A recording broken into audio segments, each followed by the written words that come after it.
Hi there. We're going to do something a little bit different today.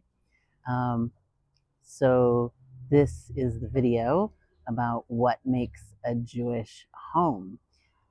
And today I am sitting outside in my garden in Jerusalem. And I don't know, hopefully, you can hear a little bit of the good background noise. There's church bells in the background, and um, I can hear some bugs buzzing about and some birds chirping. So it just felt like a nice environment to talk about Jewish home. Um, yes, I know that's a little bit ironic, church bells in the background while I'm talking about Jewish home, but I think that it's relevant. Trust me. Let's go with this. So, what does make a Jewish home? Obviously, the first and most simple answer to this question is that Jewish people make a Jewish home. If there's Jewish people in the home, it's a Jewish home, right? Like, that's obvious. But um, but obviously, when we're talking about how do we build a Jewish home, how do we create really a Jewish environment in our home, we're talking about more than just you happen to be Jewish. You wanna um, you want to have something experiential in the home that makes it Jewish flavor. I'm going to start with the next most simple thing. Jewish stuff is part of what makes a Jewish home. And I say this with a caveat because in our consumerist culture, oftentimes the stuff can sort of overwhelm and become this focal point that takes over in lieu of practice and in lieu of the other more important things. Uh, but because it is important to have things in order to be able to do Jewish practices, Jewish stuff ends up being important in a Jewish home. The first thing, of course, is having a mezuzah. We have a mitzvah, a commandment to have a mezuzah on the doorposts of our house and upon our gates, right? So, um, in many Reform households, that might be that there's only a mezuzah on the front door. But those who are more traditional, who follow the halacha, will put a mezuzah on every door of the house except the bathrooms. So if there are people living in that room and it is not a bathroom, then there is a mezuzah on that door. And also often on if there's like a gate that is like shoulder height or taller out at the very front, there might also be a mezuzah on that gate. If you have a short fence that's only like hip high, then you don't put a mezuzah on that. Um, so a mezuzah. What is a mezuzah? The real thing that the mezuzah is the parchment inside that has the the Shema, two paragraphs basically of the Shema.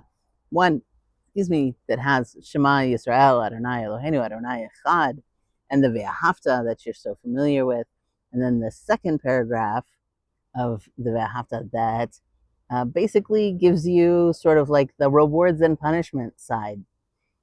Interestingly enough, that paragraph is missing from the Reform and Progressive Siddur, Mishkan Tefillah. So you might not see that paragraph if you're just looking in your Siddur. But in class, when we're having conversations, I will bring up a copy of the text onto the screen to show you what it looks like if you have not already seen one. I know that in some places, like New Zealand, it can be really difficult to get a hold of a cloth, the parchment of the mezuzah. Um, but I know that up in Auckland, you can get one from the synagogue up in Auckland at Beth Shalom. Uh, I don't know where else in New Zealand you can get one locally, probably from Chabad up in Oakland, or you can order one internationally. And if you want to have a more traditional house, then you'll want to get one for every single room of the house. Now, we don't just put that parchment straight onto the door, though historically, in many places, they did actually carve out a part of the doorpost and put the um, put the parchment directly into the doorpost. But what the tradition is now is we put a case over top of that parchment and then affix the case to the doorpost. All right, I had to move into the shade because my phone was complaining that it was getting too hot in the sun. So it is hot. So now we are in the shade.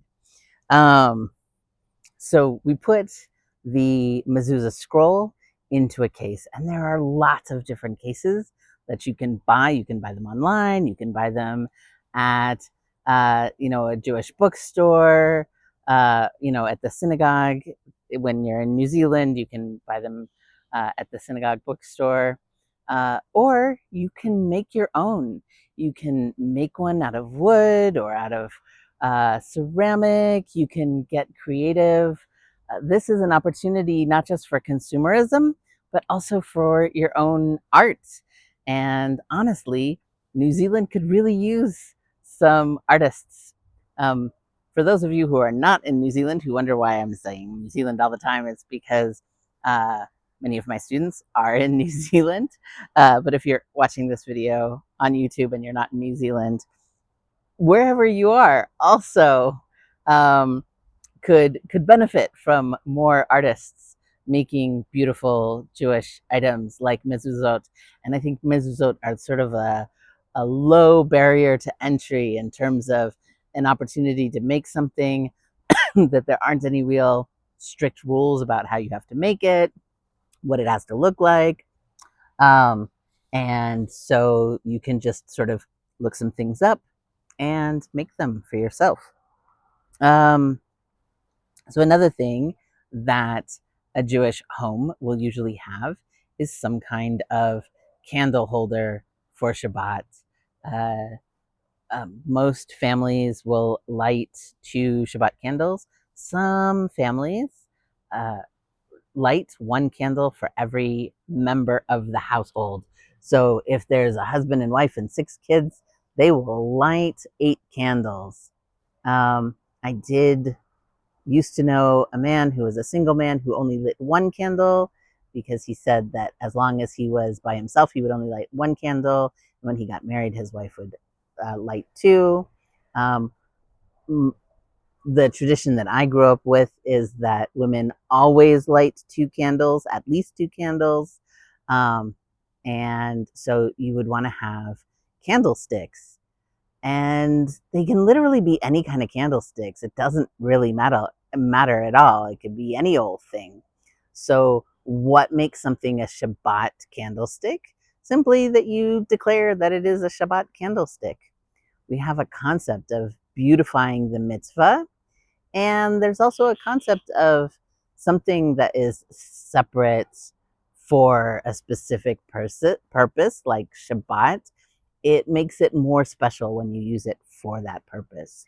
So I have this lovely little Shabbat uh, Shabbat candlesticks, travel Shabbat candlesticks that when I'm not using it, it makes like a little dome that I can sit on a bookshelf or toss into my luggage when I'm traveling.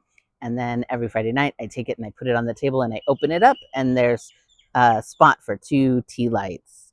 So it can be um, as fancy or as simple as you want. And yeah, you don't have to have special candle holders that you only use for Shabbat, but it is common. It is usual. And there are some very good reasons for having your special Shabbat candle holders that are just special for Shabbat. You also might want to have a special cup for saying Kiddush. Kiddush is the blessing over the wine that we make on Friday nights and Saturday during the day, and also on holidays. And of course, at Passover, we also say Kiddush at the Seder. So Kiddush literally means holiness. It's like declaring the holiness of the day. We use the wine to declare the holiness, and we say a blessing over the holiness of the day and a blessing over the wine, right? Um, and again, coming back to that beautifying the mitzvah, having a special cup that you use just for this purpose is a form of beautifying the mitzvah and making it separate and sacred and special. And again, this is something that if you live in a place where it's hard to find Judaica, you don't have to go buy it. Or if you don't have a whole lot of money, you don't have to go buy it. You can make something, or you can pick something out that's just lovely and declare that this is your Kiddush cup. Um, yeah, it doesn't have to be some expensive piece of Judaica to begin with. That said, if you have the money, if you have the capability, then spending the money on something that is beautiful and well made by an artisan is itself a sort of act of dedication. You're supporting a Jewish artist. Um, you're sort of building and feeding community at the same time as you're bringing something gorgeous into your home and setting out something that is special for this ritual purpose.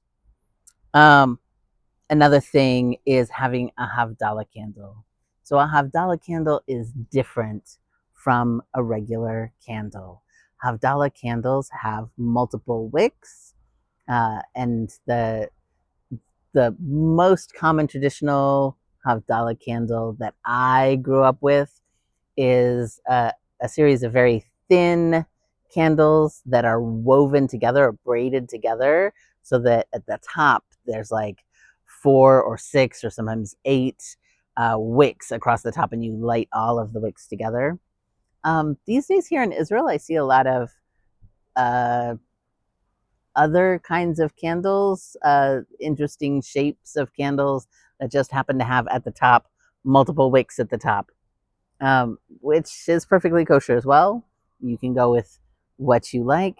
Again, back to the beautifying the mitzvah, but even at the simplest level, you want to have a candle that has multiple wicks, that the the wicks of the candle, when they're lit, the flames blend across the wicks. That's really the part of it that is specific to what makes it a Havdalah candle. The rest of it is kind of up to whether local tradition or artistic fancy. And again, you can buy these things. If you live in a place where it's hard to buy them, you can buy them online, but you can also make them yourself at home. Seder plates. Now, obviously, every year, if you're having a Seder, you're going to want to have a Seder plate. So a lot of people in their home will have their Seder plate either up on a shelf displayed, or some people buy one of those plate display hangers that you hang on the wall that you can place the plate into. So the Seder plate becomes sort of like a piece of art for the rest of the year. And then you bring it down and you clean it and you use it at Seder. Another item is a Chanukiah. Again, for holidays, you have different items that you use for the holiday. A Chanukiah is a Chanukah menorah. You're going to want to have a Chanukah menorah. So having that in your home and having it displayed someplace, obviously during Hanukkah, it is a functional piece of ritual gear, right? The rest of the year, it's basically an art piece, which is why people like to find something that is beautiful or reflects something about their family. Some people take their Chanukiah or their Seder plate and they pack it away for the rest of the year. I always grew up in a household that had those things on display in the house for the whole year. Um, Next, Jewish art. Jewish art in general. There's so much beautiful Jewish art, and having Jewish art in your home just reflects Jewish culture, whatever that means. And there's such a broad spectrum of Jewish culture and Jewish art. So when somebody walks into your home and they see a house full of Jewish stuff and Jewish art, there's no question what the culture of the family that's in this place is. But of all of these things, books, Jewish books, well, just books in general, because we Jews, we like our books. But having Jewish books in your house, I say this, and it's kind of funny because I travel so much. I don't actually own that many physical books these days. Um, and in fact, when I have to go from one place to another after I've been someplace for a while, I often donate whatever physical books I have acquired in those few months I've been in that place. I will donate them to a person who seems to need them, or to a library or a little free library or something like that. Um, so when you walk into my house, you don't see that many books as you used to when I used to be more uh, sedentary in my living arrangements. But if you opened up my Kindle, you would see the books, the Jewish bookshelf there.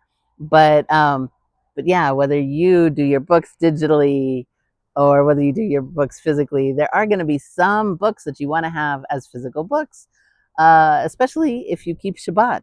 If you keep Shabbat in such a way that you don't use electronics, then you're going to need physical books to be able to read on Shabbat.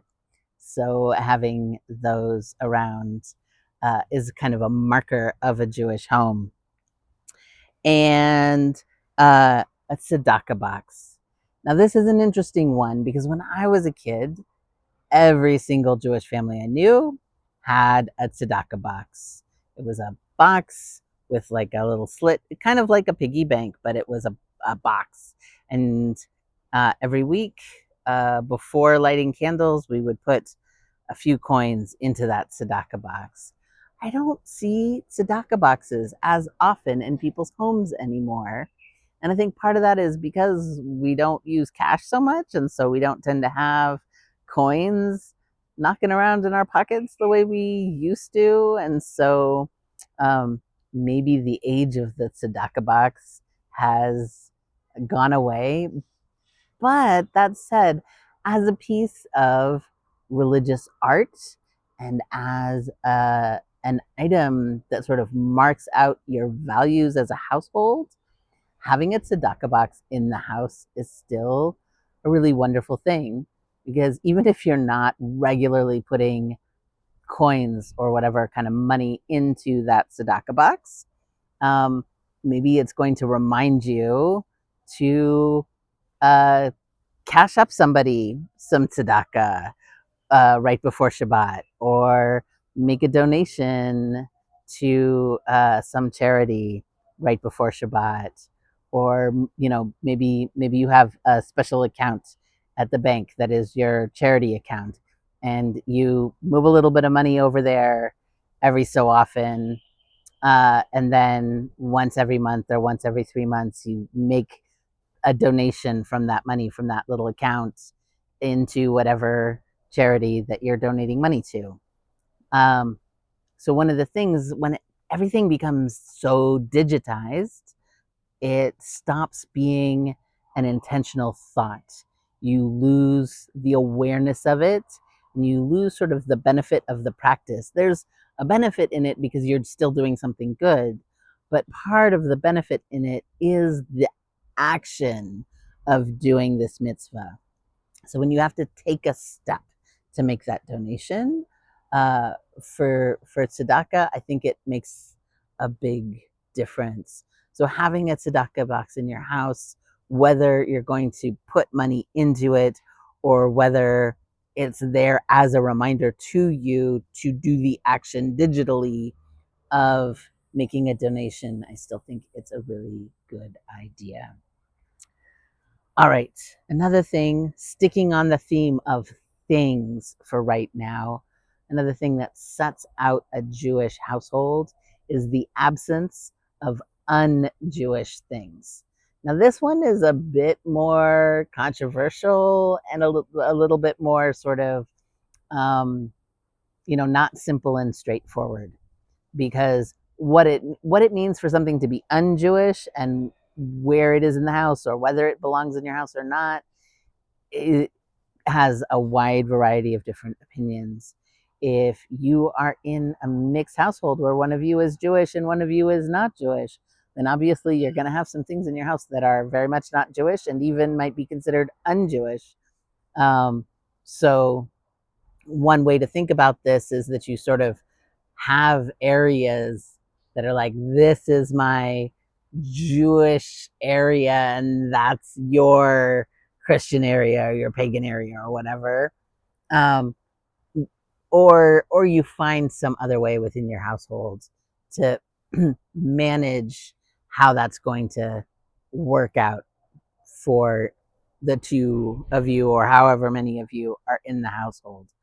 Um, but if everybody in the household is Jewish and everybody in the household is in agreement that they want a Jewish household, then the next question is, how do you feel about uh, art that is explicitly not Jewish? Not just this was made by not a Jew, but like something that is Christian or something that is pagan.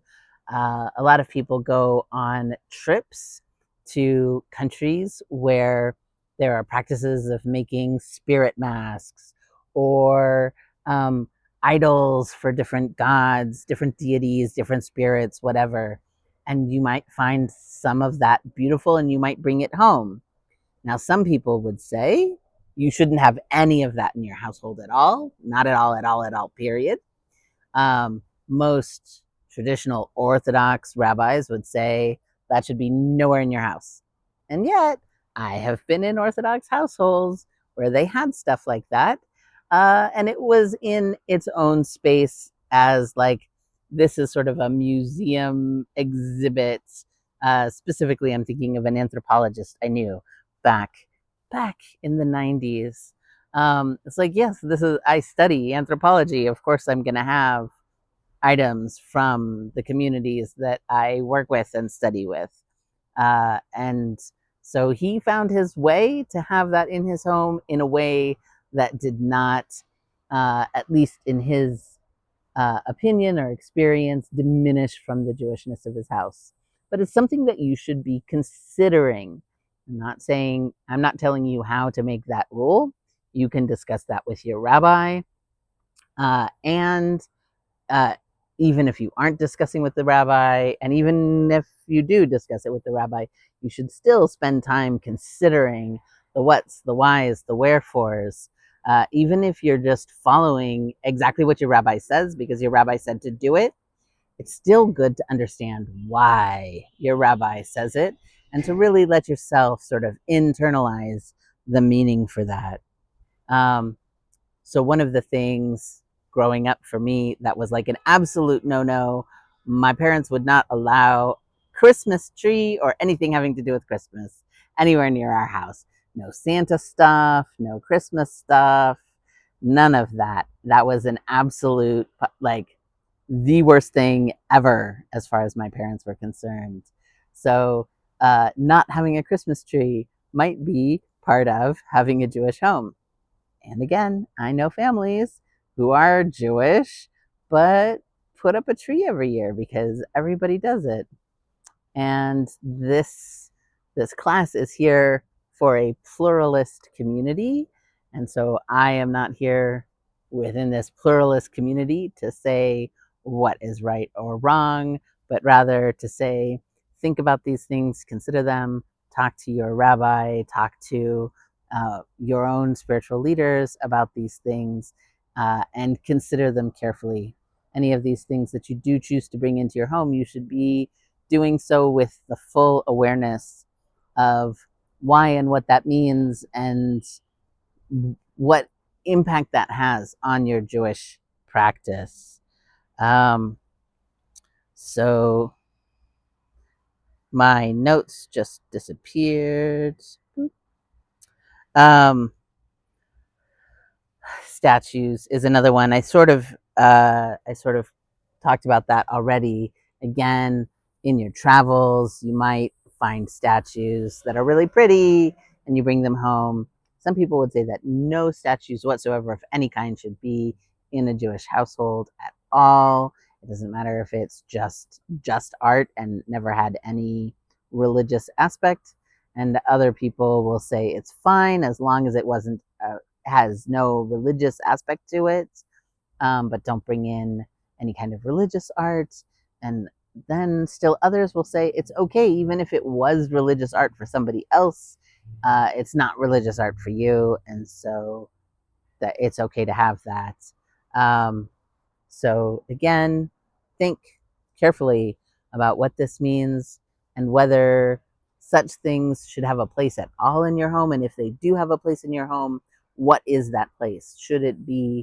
Uh, be given pride of place, or should it be given a special sort of side space, or given its own sort of quarantined area? I'm not saying like hide it under a bushel, but like because that in itself kind of becomes sort of a hypocrisy, I think. But figure out how you're gonna work that out. Um, and there's another thing that is possibly controversial, or different people have different opinions about. And having an altar in the house. Now, this is a very interesting thing because I know a lot of Jews, especially within the renewal movement, who do have some kind of devotional altar space in their house. And then there are other people who will say having an altar in your house is absolutely not Jewish. According to the Talmud, our table, the dinner table, is the altar of the Jewish home, because we no longer have the temple. In the absence of the temple, the table at which we eat our meals together is our altar. Um, but some people do have sort of a little devotional corner in their house. Um, and some people have, as my family does, back in the States, what we call an ofrenda. It's interesting. It means like an offering. It's a, it's basically it's like a buffet table kind of, that we have all the pictures of family members who are deceased, and we have that there as a reminder and a way of honoring them. um, but it's not a place to worship those people. It's just a place to have one spot in the house where we remember all of our family members. And some communities do have some sort of tradition along those lines. And some communities say absolutely do not do that, because just having a table or an altar like that, that has all the pictures of your family's dead, is a kind of worshiping your elders. So, again, consider this, discuss it with your rabbi, weigh the decisions about whether you would want to have this in your house or not have this in your house, if this is something that has been part of your tradition in the past and you're trying to have a more Jewish home. Whichever way you choose, I would hope that you would choose it with knowledge and consciousness of why you are choosing it. Um, all right, so moving away from this stuff, let's get to what really makes a Jewish household. What really makes a Jewish household is Jewish values. That's it. That's what really makes a Jewish household. The stuff, the whether you have certain things or don't have certain things in your house, that's sort of an indication of your values, or it can be an indication of your values. And it also can be a way in which You sort of engage your human psychology in interacting with your Jewish values. But the real thing that makes a Jewish household, just like the thing that makes a Jewish person, is the Jewish values. So, you know, in some ways, the entire Intro to Judaism class is about Jewish values, and every single Torah class is about Jewish values. And to try to shrink Jewish values into just a few words is impossible. It's no matter how much, no matter what I say, I'm going to be missing so much, but I'm still going to say a few of those things. For me, one of the number one Jewish values, obviously, because I'm both a student and a teacher, is learning. Learning is a huge Jewish value. Lifelong learning, learning on Shabbat. Even if you've got a full-time job, uh, taking time every year to take a few days off just for study. I just got finished with a summer intensive program at Pardes here in Jerusalem, and there were many people that work regular jobs and come here for 2 weeks every summer or every other summer just to do 2 intensive weeks of Talmud and Torah study. Um, that is very much a Jewish value. Learning new things all the time, and this connects back to having books in the house, or books on the Kindle or the Kobo, whatever. Um, Another thing that is a Jewish value is disagreement as a value. There's an idea of machloket b'shem shemayim, a disagreement in the name of heaven.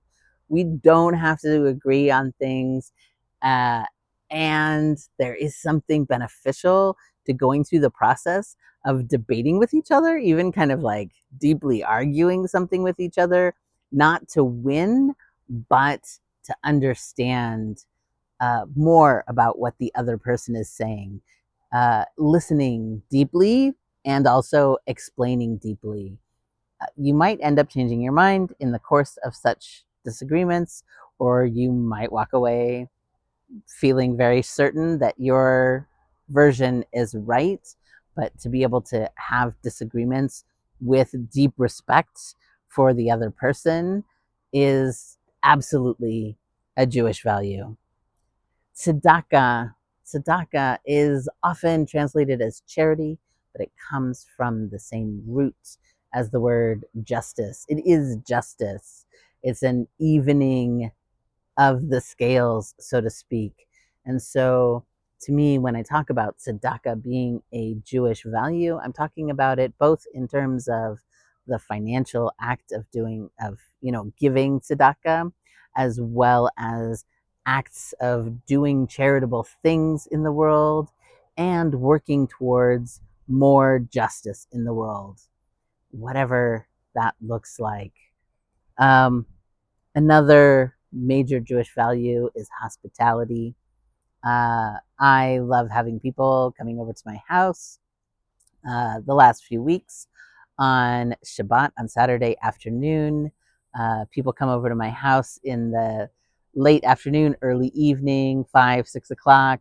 We come out, we hang here in this garden, sit at the picnic table, eat some salads and some challah and some cheeses, and have nice conversation, drink some wine and some iced tea and whatever, and hang out for a while. And then when it's time for Havdalah, which has been around 8:30ish at night, we do Havdalah together, and then everybody goes home, and it's been really lovely. That kind of hospitality is one kind of hospitality.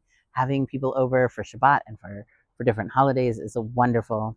But also, there's more to hospitality than that. When you know that somebody needs a place for a few days, they're passing through, uh, being willing and able to invite somebody in, uh, or just to offer people, a place to come in and have a home cooked meal if they're far away from home and they've been, living in hotels while they're traveling, whatever. Come on over and enjoy the comforts of home. Those kinds of things of hospitality. It's very meaningful and very much a part of Jewish practice, Jewish value. Family is a Jewish value, and I could talk about that for hours as well. And the Jewish people is really an extension of family, right? Um, your how far out does your family go? It goes out, and like the whole Jewish people is your family, and um, that relationship to people and to your parents, your children, your cousins, your aunts and uncles twice removed, your cousins twice removed, right? All of those extended relationships are very much a part of Jewish value. You don't always have to like them, you don't always have to get along with them, um, but they still hold a special place for you, um, in you know in your estimation and in your care. And then there's also Jewish values about the relationship to the other than human. A lot of people don't realize that Judaism has laws about our relationship to animals. The rules of kashrut aren't only about this animal is good to eat and that animal is not good to eat. It's also about um, taking the care to reduce suffering. If you're going to eat an animal, reduce the suffering both during its life and at the time of its death. It's about reducing the suffering of uh, a mother bird. If you're taking her eggs, you're supposed to chase off the mother bird before you take her eggs. Unfortunately, some people have like twisted that mitzvah and think that like anytime you see a mother bird, you should like chase her off to take her eggs. No, you're only supposed to do that when you want to eat the eggs. If you want to eat the eggs, don't just take the eggs, chase the bird off first, and then take the eggs so that you don't stress out the bird that you're stealing her children. That is what that commandment is supposed to be about. Um, there's also about the relationship to the land. Uh, in in my class, we've talked before about the relationship specifically to the land of Israel, but the relationship to land itself, uh, and how you plant, and that land deserves rest, and that land itself is supporting you, right? um, and that you need to take care of it. That is a Jewish value. And environmentalism um, is a Jewish value. What does it mean to take care of the environment? These are Jewish values. I know some people may like get their hackles up and think like, no, that's liberal values or whatever like that. You may have differences of opinion about what it means to take care of the environment, but it absolutely is a Jewish value to take care of the environment and not to trash it. We can argue absolutely about what that means, whether uh, clear cutting forests is beneficial to the land or detrimental to the land. We can have that argument, but the idea that it is okay to just do things that are to the detriment of the land and that doesn't matter, and destroying the land, that that is not part of the argument. Absolutely, we have to take care of the land.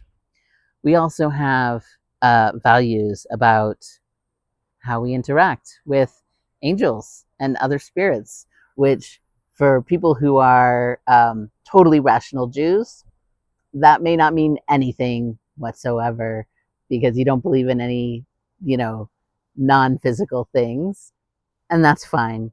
But for those who do have more of a spiritual bent, who have beliefs in other than the physical material world. We actually have values about how you should interact with those other than human entities. And obviously, there is the value of the relationship with God. And that is last. And you might say, like, why is this last? Well, all of those other relationships are inside of the relationship to God. The relationship that you have to God is the overarching relationship that shapes all of those other relationships, but also every single interaction you're having with anybody else. It's like you're having an interaction with God at the same time. I'll just leave that there to sit.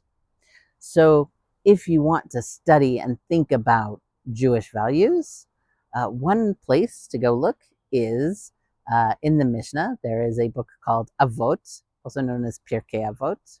Pirkei Avot is in the back of many Sidurim, not all Sidurim, but many Sidurim. And also on Sefaria, you can go look under Mishnah, look for Avot.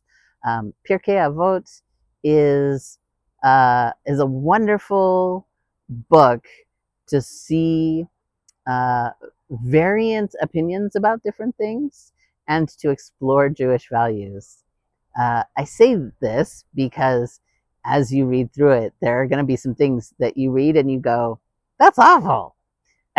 But then you will read 2 lines down beyond that and you'll be like, oh, that's amazing. That's the most brilliant piece of wisdom ever. And they're both recorded in the same place.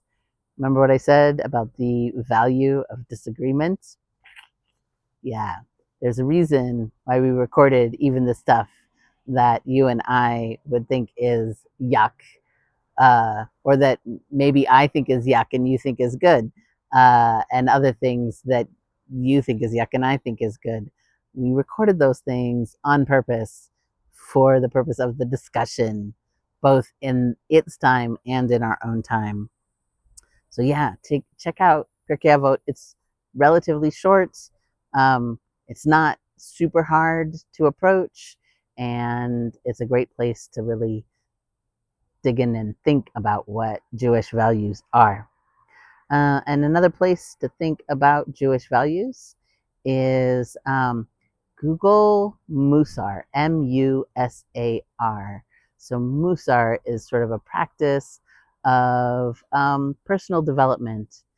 You pick different aspects of behavior or psychology, I guess you could say. Not sure like what the right translation for it would be, like humility or carefulness or timeliness. You pick one of these things and you focus on it. Focus on what it means to do that thing well. Not too much, not too little, in the right balance. And you spend time working on that particular, it's called a midah, that particular measure in yourself, looking at the midot, the measures that are discussed within Musar practice, is also a great way to get yourself thinking about what Jewish values are. And finally, the last thing I'm going to talk about in a Jewish home is Jewish time. In a Jewish home, time flows in Jewish ways. It is marked by Jewish things. We have the flow of the day. Maybe you say prayers in the morning. Maybe you say prayers 3 times a day, in the morning, in the afternoon, in the evening. Maybe you say blessings every time you sit down to eat. So these are ways in which time is marked. But also, we have the flow of Shabbat. When you have Shabbat every week, whether you're keeping it in the full traditional way or you're simply marking it with a Shabbat dinner and going to synagogue and all of that, it requires some preparation during the week, right? And so your week gets shaped by the fact that you are doing something for Shabbat. And of course, if you're not doing any work, any malacha on Shabbat, it takes even more effort to plan and to organize your week so that you're able to not do those things on Shabbat. So that really shapes the flow of time in your households. Um, in a household that celebrates the new moons, which is traditionally a women's holiday in which women do not need to do any housework. And if if you are married and you are a male type spousal unit and you have a female type spousal unit, this is your opportunity to step up and say, honey, why don't you take the new moons off? This change is one of the ways in which time can flow in a special way within a Jewish household. Uh, Holy days, obviously, whether it's the high holidays or Passover or, holidays like Purim and Hanukkah, these special days and the practices that go with them, they shape the time within a Jewish household. Whether you're putting up decorations or not putting up decorations, whether you're cleaning house for guests or cleaning house to make sure that you've gotten rid of all of the chametz before Passover, all of the different things that you do, whether it's in preparation for the coming of a holiday or whether it's the practice of the holiday itself, these shape a Jewish home. So that's it for today. I hope that this has given you some things to think about, and I look forward to hearing from you about what you feel makes a Jewish home, or what are you doing in your home to make your home feel like a Jewish home. Talk to you soon.